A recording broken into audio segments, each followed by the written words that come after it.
Yes, thank you all. Woo.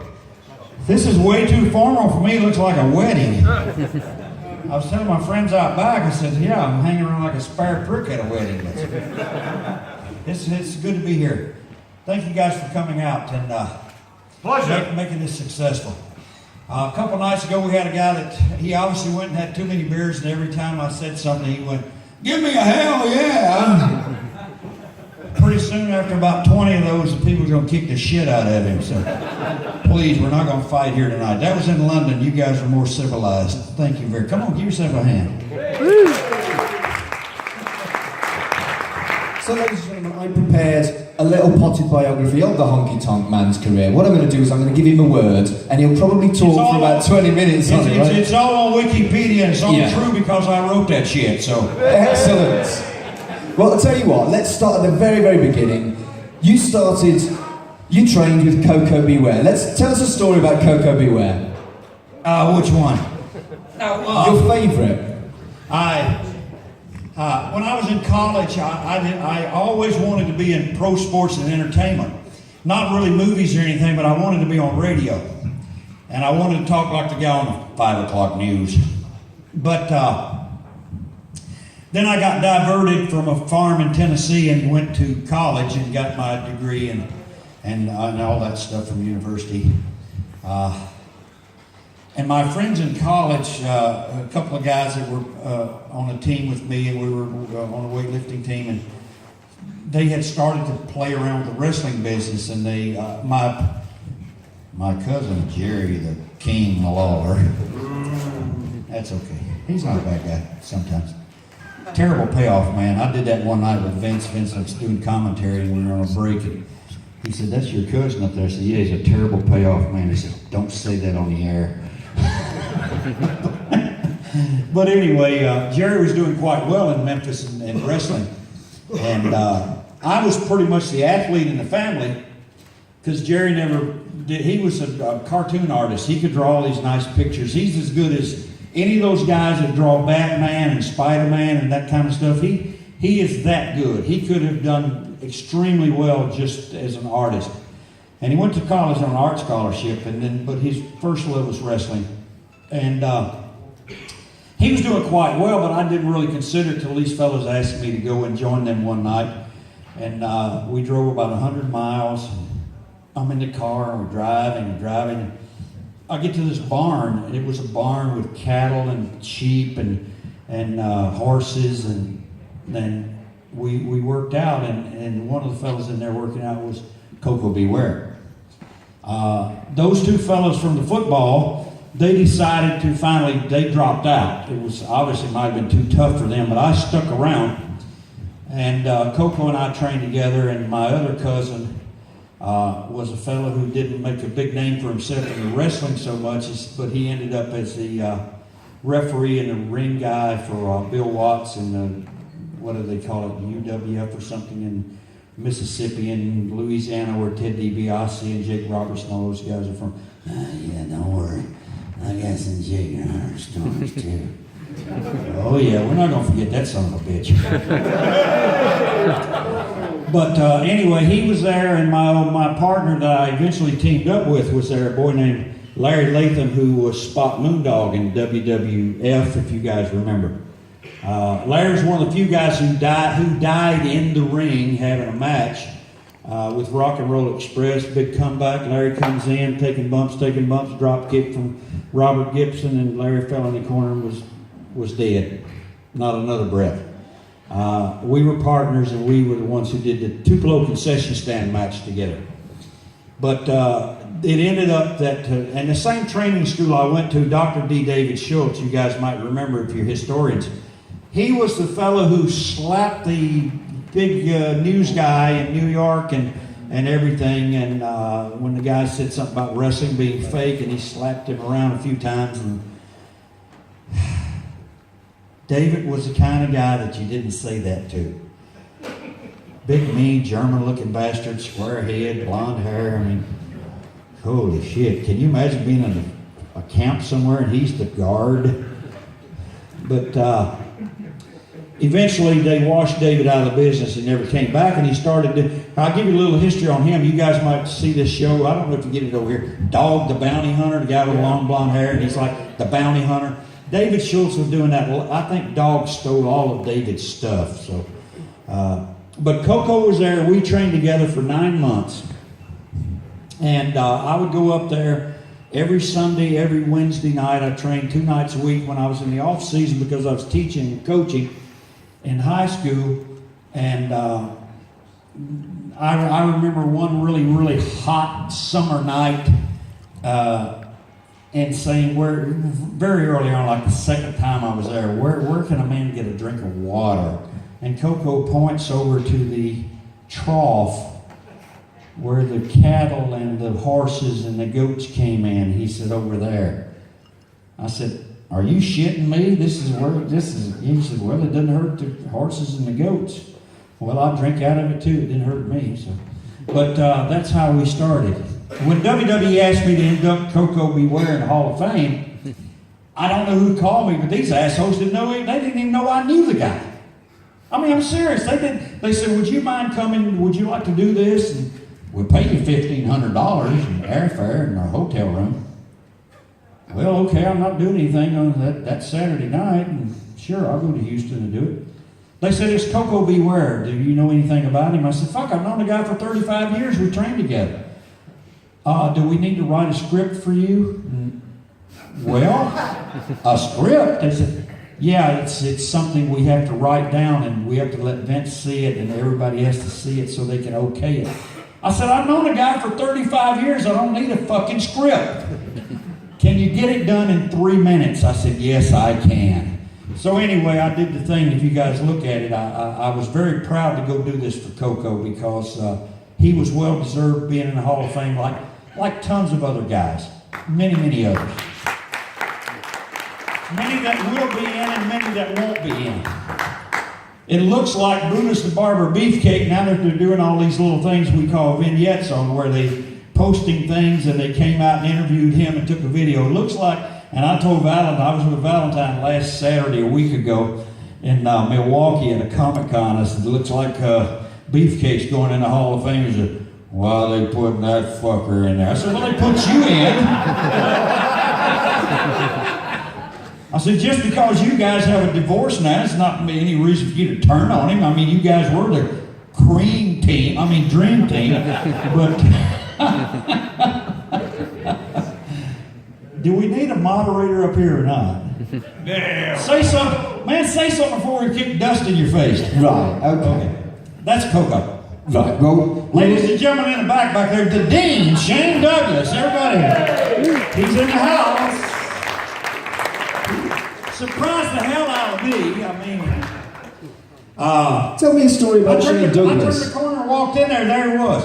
Shane and I didn't run across each other for like 15 years or something. It's been a long time. I watched him on TV when he was doing his stuff in WCW and different things, and then he went to WWE and did his thing there, and then was out doing his own thing on the independents. We never crossed paths. Maybe I've seen Dean now like a month ago in Ohio at a county fair where there's horses and cows and goats and shit like that. Yes, and we were dressing in like a barn.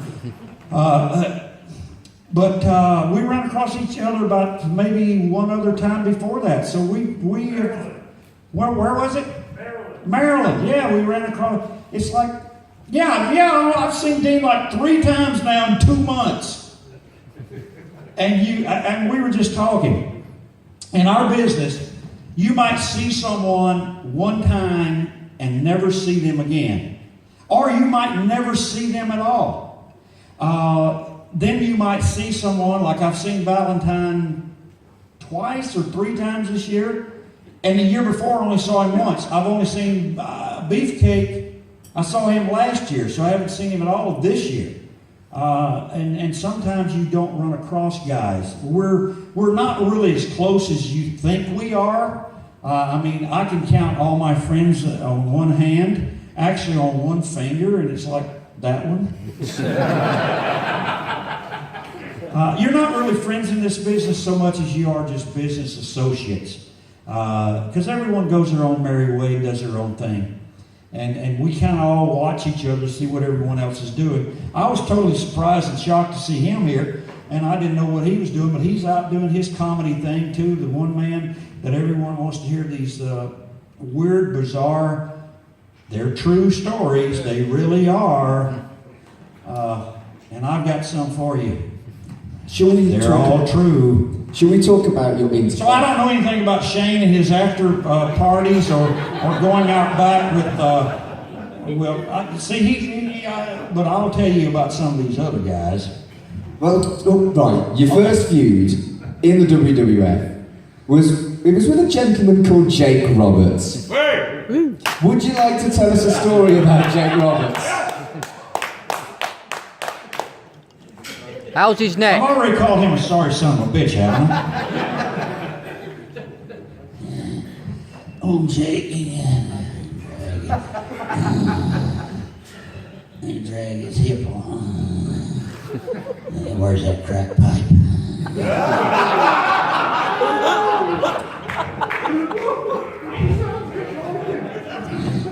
Jake Roberts is going around America and Canada, and he's doing one of these comedy shows like this, one of these stand-up things. I can't imagine anyone sitting there and listening.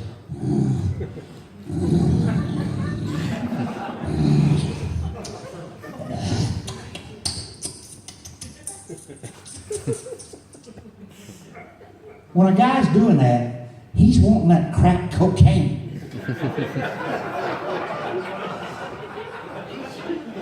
There's a young fella in here tonight who reminded me earlier on. Where are you? Raise your hand. He's right here in the front. When I want to say this. I'm going to say this because it's good. It's going to be good. We'll get back to that sorry son of a bitch, Jake Roberts. He doesn't like me because what I understand is I tried to trademark his name. Well, when Vince McMahon trademarks somebody's name, they call Vince a fucking genius. When I do it, they call me an asshole. Well, I wanted to put these cocksuckers out of business, like Roddy Piper, Ricky Steamboat, Jake the Snake Roberts, you name them. The only thing was I went about it the wrong way. Now that I realize how I should have done it, it's too late now. They're non-issue, so it doesn't matter. But I did trademark I trademarked my own name so that Jeff Jarrett and those assholes couldn't steal it from me, because I knew they would sooner or later, somebody, even Vince McMahon.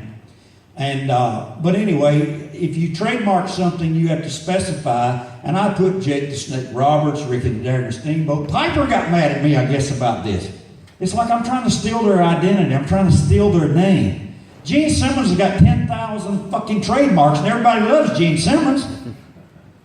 Give me a hell yeah. Okay, Gene Simmons did. So look.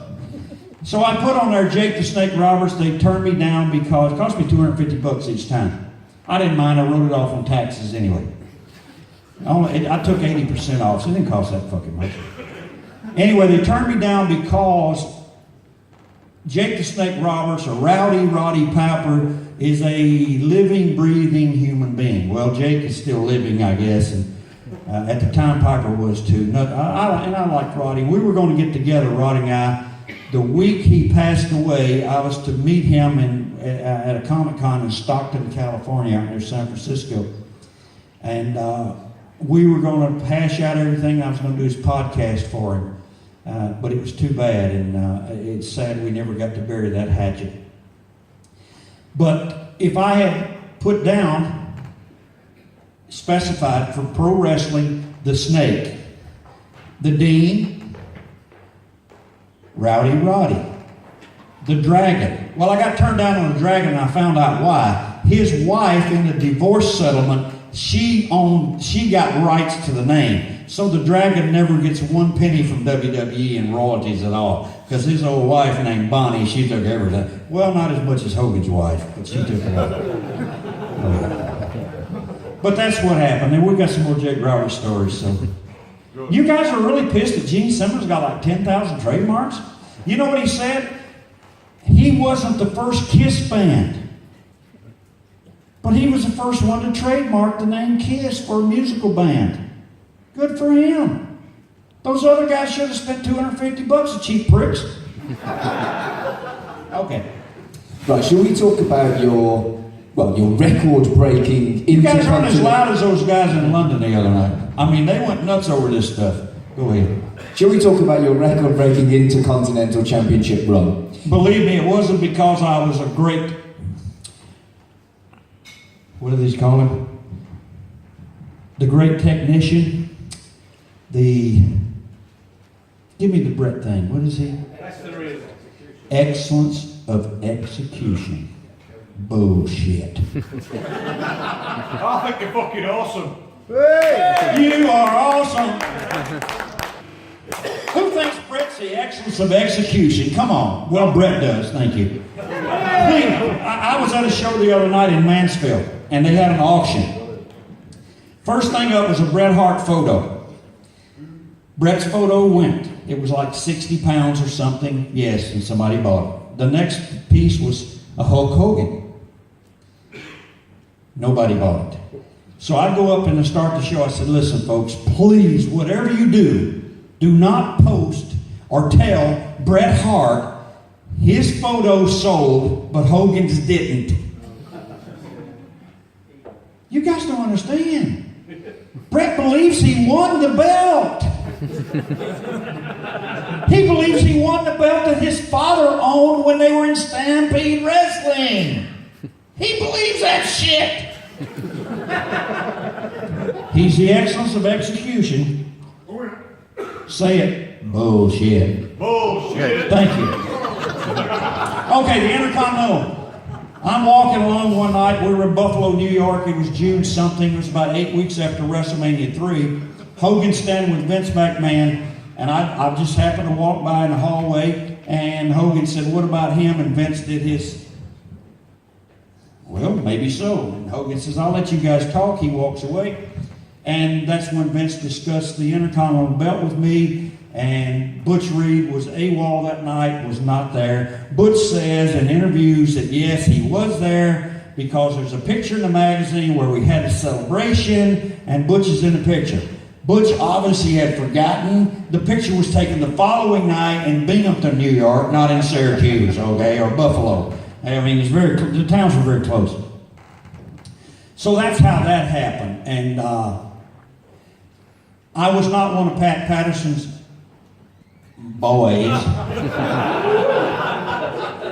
Was that really a thing? Is that a what? Was the Pat Patterson thing really a thing? Well, he said it was. I mean, I'm not saying anything Pat didn't say. He said it on the House of Legends bullshit. Well, Jay, it was. They should have had me on there. I'd have fixed that fucking house for sure. Anyway.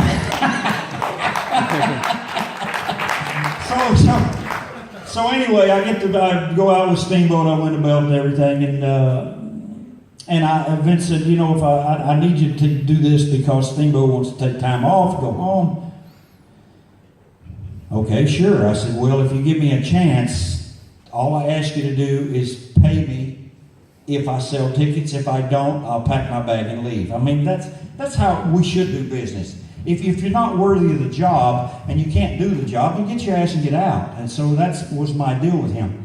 And it went on, and I knew that if I ever had the opportunity there, because of the 12 or 14 years or so that I had toiled around, I mean toiled, wrestling Luthez on my second match of my career for $9, wrestling my next match somewhere for $10, wrestling for Jerry Lawler and Jerry Jarrett for, $20 a match, and driving 400 miles and getting paid $20 and driving home and all those things, and living out of the trunk of my car with 2 suitcases. And finally I had enough money saved. I bought a black and white TV, a 13-inch little black and white TV. And after all those years, I had perfected being a good bad guy, which is very, very rare now. There's no good, as I say, good bad guy. How many good bad guys do you know in WWE right now? 0. None. There's only one good bad guy. If they let him be a bad guy, it'd be Randy Orton. Oh, yes. I mean, Randy would be a good bad, because he knows how to do that. But I perfected the craft of being a really good bad guy. And I knew little keywords and phrases, and I wrote them down, and I kept them with me, and I still have them in my briefcase. That I remember writing down over the years that I would hear, and I would watch other wrestlers, and I would see how they did things. And I would go out and I would not copy them, but I would emulate them. There's a whole difference in copying and emulating. I would go out and then take one of the way they walked or looked or talked and catch up on this. And I knew those little button-pushing phrases that when I went to WWE and Mean Gene was saying, "Here he is, ladies and gentlemen, Jimmy Hart, the Intercontinental Champion." Yes, that's right, Mean Gene. I'm the Intercontinental Champion. I'm the greatest of all time. No one can beat me. I'm walking the streets of Leicester, and I promise you, I'm looking for a fight, and there's nobody out there going to fight me. And every kid in here right now, you guys are 8 years old, and you're going, bullshit, I could whip his ass. Go ahead, say it. Yes, testify. Can I hear a hell yeah? Hell yeah! All right. But after, you only keep the belt because you're selling tickets, and I was selling tickets, and that's simple as that. I mean, that's just how it was. And I wish I'd had to run with Hogan that I was promised, but I wasn't. We'll get to that later on, and we'll talk about that. Sweet. Come on now, you guys showed up every time we came over here. When I came over here, you came to see me get my ass whipped. People did not show up to see me win. People showed up at the buildings to see me get beat. People showed up at the building to see Hulk Hogan win. Please don't let Kamala. Bring him in, Kim G. Bring in the big black man from Uganda. King Curtis is great. But people came to make sure that Hogan won the belt and Hogan didn't lose. And then by the same token, somewhere else across America or Canada or wherever we might be in the world, people showed up. They didn't care if it was S.D. Jones. They didn't care if it was Tony Gurria. They didn't care if it was one of you guys off the street. Just beat that motherfucker. We don't want him to have the belt. And that's how I sold tickets. Believe me, I lost every match except on television. That's it. I lost in the house shows. I did not win a match. I snuck away with Jimmy Hart using a megaphone, getting disqualified, or some kind of something in the finish. I never won. Only I won on TV. And that's all that matters, is when you win on TV. And I'll get to the reason why the one time they asked me to lose it. Well, it was twice. Once in WWF and once in WCW. There's a whole story about both of them cocksuckers, too. Especially that Eric Bischoff. I gave him that name, and I heard Kurt Angle call him that, Bischoff.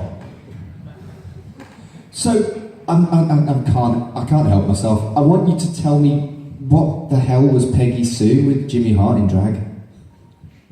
Just whose idea was that, and why was it a thing? I just need to know. That's good. No one's asked the question about Peggy Sue, and I've done several of them across America and different places, and this is number 6 here in the UK, and no one's mentioned Peggy Sue. We came up with this Peggy Sue, and it was actually Hogan's idea to have a girl, and Hogan and David Schultz had a real personal issue.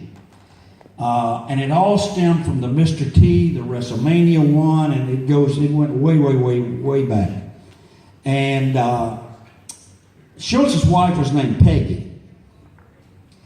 And they wanted, I said, Vince says, we'll do this, we'll maybe put a girl with you and give her a name or something. When Jimmy couldn't be around because Jimmy was spread out with other guys managing them. And I said, sure, that'll be fine. And then what do we call her? And I was thinking of names and everything. And Hogan went, why don't we call her Peggy? And I knew that was going to push David Schultz. Now, Vince had armed security around his house in Connecticut because David Schultz had sent a message that he was going to drop a mortar round into Vince's house. He was going to kill Hogan and Vince. That's how bad this thing had gotten.